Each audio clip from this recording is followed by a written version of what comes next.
What will it take for Americans, especially our politicians, to care about election hacking by Russia? That's a question many of us have been asking ourselves since early 2017, when the NSA, CIA, and FBI universally concluded that Russian President Vladimir Putin interfered with the 2016 presidential election. Last month, we finally got the Senate Intelligence Committee report about Russian election meddling in 2016, with recommendations on how to protect the nation's voting infrastructure the next time around. But to some degree, it's too late. With only a year before the election, it will be almost impossible to make the cybersecurity and social media changes necessary to protect the integrity of the election. Even if our government engaged in an all-out defensive strategy for the 4 years between elections, it still might not be enough. The bad guys always seem to be one step ahead, but that's only because of our general refusal to do what it takes to protect our systems.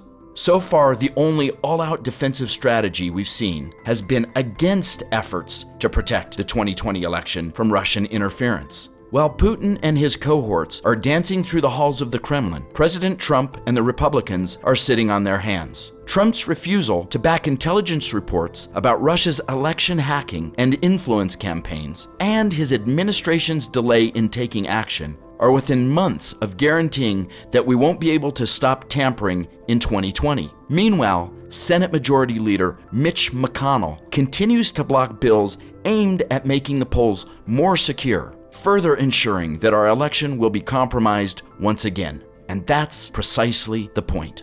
Both Trump and McConnell know that Russian meddling will benefit them in 2020. It's a safe bet that Putin doesn't want a more confrontational president than Trump back in office. But they are missing the bigger picture. Yes, Putin's Russia helped elect Trump, but that wasn't the primary goal. Handing Trump a win was just icing on the cake. Putin's goal was and is to destabilize American democracy. If we are focused on our own crises, we pay less attention to his encroachment into the Ukraine, Crimea, and other nations. Putin is a chess player, and his chessboard and end state looks more like the USSR than Russia. To his delight, we are mere pawns in his game. Trump, who plays into Putin's hands perfectly because of his distrust of American institutions, including his own intelligence agencies, is his queen, and McConnell his devoted bishop.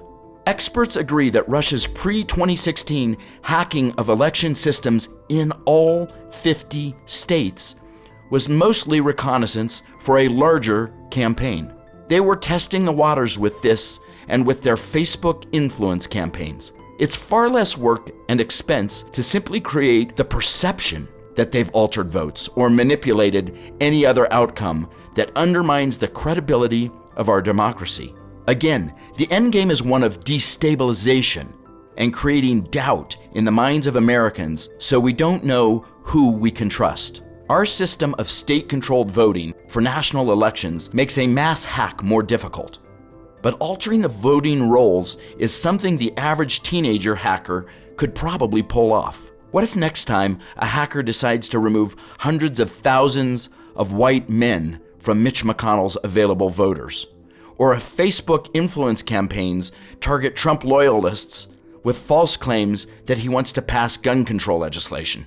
What we should fear most is that we Americans, fatigued by political arm wrestling for the past 3 years, are going to stand complacently by as the influence campaigns and election tampering take place, and that our government has no incentive to stop it because the tampering benefits them, at least this time.